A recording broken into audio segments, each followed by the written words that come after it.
Subscribe कीजिए news reaction channel को और प्रेस कीजिए नोटिफिकेशन बेल को ताकि आप पास के लेटेस्ट न्यूज अपडेट्स सबसे पहले।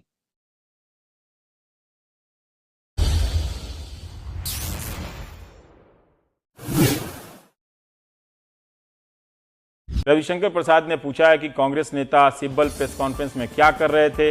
वे कांग्रेस की तरफ से पूरे कार्यक्रम की मॉनिटरिंग कर रहे थे, मगर वो भूल गए कि सूजा ने एक ऐसा आरोप लगा दिया जिसमें कपिल सिब्बल पर भी आरोप था और वो सकपका गए, जिसके बारे में सिब्बल ने जवाब नहीं दिया। देश की मीडिया में कल उस वक्त भूचाल आ गया जब लंदन की एक हैकर ने प्रेस कॉन्फ्रेंस करके 2014 के इलेक्शन में ईवीएम में भारी गड़बड़ी करने का दावा किया और सीधे सीधे आरोप लगाए कि बीजेपी और आप ने 2014 और 15 में ईवीएम में हैकिंग कराकर चुनाव जीते थे। इस खबर के बाद आरोप प्रत्यारोप का दौर शुरू हो गया। बीजेपी ने ये दावा किया कि ये प्रेस कॉन्फ्रेंस कांग्रेस के द्वारा संचालित थी, जबकि कांग्रेस ने बीजेपी पर सीधा सीधा हमला करते हुए कहा कि वो पहले से कहते आ रहे हैं कि बीजेपी ईवीएम में धांधलियां करके लगातार चुनाव जीतती आ रही है। इस पूरे विवाद पर रवीश कुमार की एक अपनी ही राय थी। रवीश कुमार ने अपने शो प्राइम टाइम में इस पूरी खबर का विश्लेषण किया। उन्होंने क्या कुछ कहा, रवीश कुमार ने अपने रिपोर्ट में क्या कुछ कहा, जानने के लिए देखिए ये रिपोर्ट।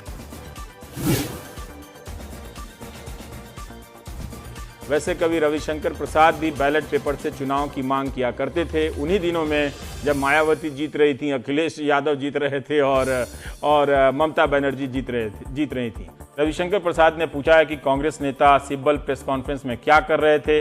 वे कांग्रेस की तरफ से पूरे कार्यक्रम की मॉनिटरिंग कर रहे थे, मगर वो भूल गए कि सूजा ने एक ऐसा आरोप लगा दिया जिसमें कपिल सिब्बल पर भी आरोप था और वो सकपका गए, जिसके बारे में सिब्बल ने जवाब नहीं दिया। और इसका उद्देश्य था भारत के लोकतंत्र को बदनाम करना और चुनाव आयोग को बदनाम करना। ये कांग्रेस पार्टी के द्वारा प्रायोजित एक राजनीतिक स्टंट था। पूरा आयोजन कांग्रेस के द्वारा प्रायोजित था।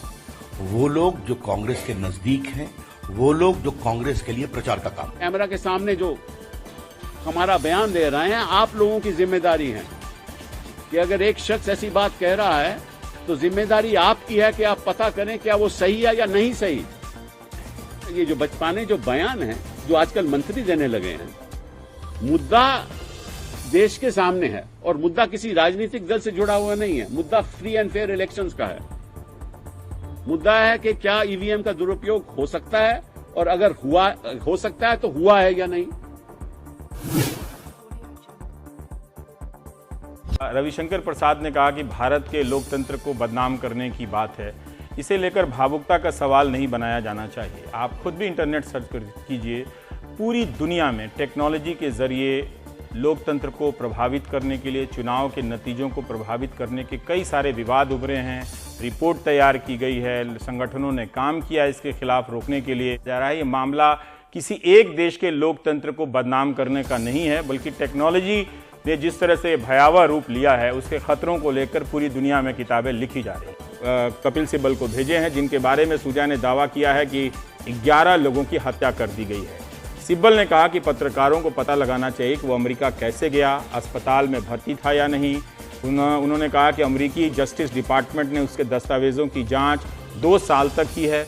अमेरिकी सरकार जवाब दे सकती है। इस असाइलम वाले डॉक्यूमेंट की जांच हो सकती है। अगर वो दावा कर रहा है कि राजनीतिक दल के लोग उससे मिलने गए, उस दावे में कांग्रेस का भी नाम है, बसपा सपा का भी नाम है, तो पत्रकार ये सब आसानी से पता लगा सकते हैं। ये सिब्बल कह रहे 15 मई को 2014 को मैं अमेरिका चले गया। वहाँ पासपोर्ट की एंट्री है, ठीक है ना। वहाँ डिटेंशन में गया, डिटेंशन सेंटर में पता चल जाएगा। वहाँ 18 दिन अस्पताल में रहा, उसको क्या इंजरी लगी तो अस्पताल से पता चल जाएगा। फिर उसके बाद तो 2018 में उसको ये मिला।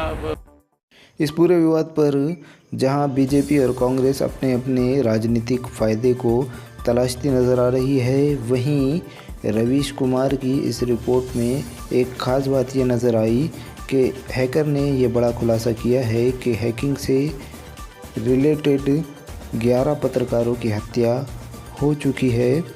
रवीश कुमार का कहना ये है कि इन हत्याओं की जांच होना ज़रूरी है। सब्सक्राइब कीजिए न्यूज रिएक्शन चैनल को और प्रेस कीजिए नोटिफिकेशन बेल को ताकि आप पास के लेटेस्ट न्यूज अपडेट्स सबसे पहले